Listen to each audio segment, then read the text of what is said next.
Prince Charles stepped in for the Queen for the 5th year in a row as the royal family came together to mark Remembrance Sunday.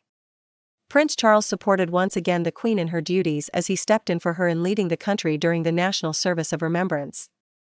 The Prince of Wales led the country in respectful 2-minute silence as Big Ben sounded 11 a.m.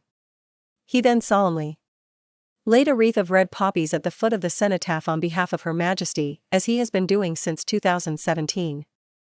The future king then stepped back and bowed as a sign of respect. Shortly after, he returned to the base of the cenotaph to lay his own wreath of poppies as the Prince of Wales. His eldest son and heir, Prince William, followed through and added another wreath at the cenotaph on behalf of his generation to remember those who lost their lives in recent conflicts. Father and son weren't the only royals laying wreaths this morning, with the Earl of Wessex and Princess Royal also paying their respect to the fallen. These senior royals' example was followed by Prime Minister Boris Johnson, the leader of the opposition, Keir Starmer, and SNP leader in Westminster Ian Blackford. Prior to the service in Whitehall, Mr. Johnson said, "Today we come together to remember those who sacrificed everything in service of our country in the First World War and every conflict since, including recently in Iraq and Afghanistan. It's a sacred ceremony that has endured for more than a century because we know the unpayable debt we owe those brave servicemen and women. We know that for our tomorrow they gave their today. And we know that here at home and around the world, thousands of men and women in uniform still stand ready to defend our unity and our way of life, our values. And at a cost few among us would be willing to pay. Today we come together. We wear our poppies with pride and stand as a nation in 2 minutes of silent tribute."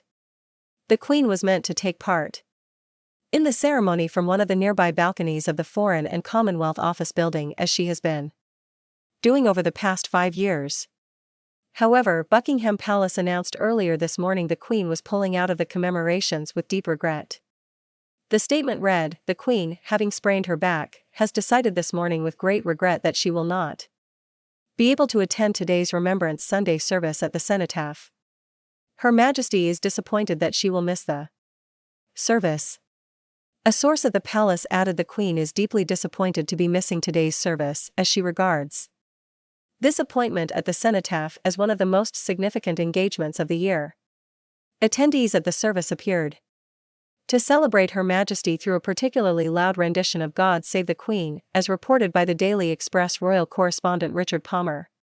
He tweeted from the cenotaph, "A particularly loud rendition of God Save the Queen from the crowd there, I felt, as the nation's thoughts turned to the health of the 95-year-old monarch.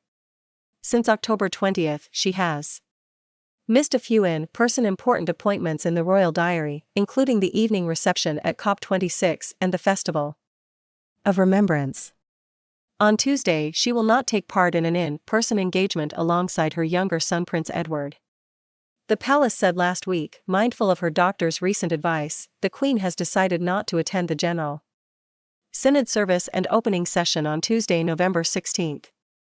While today's announcement will surely leave many royal watchers concerned, the Queen appeared in high spirits over the last weekend when she was seen on multiple occasions being driven around her estate.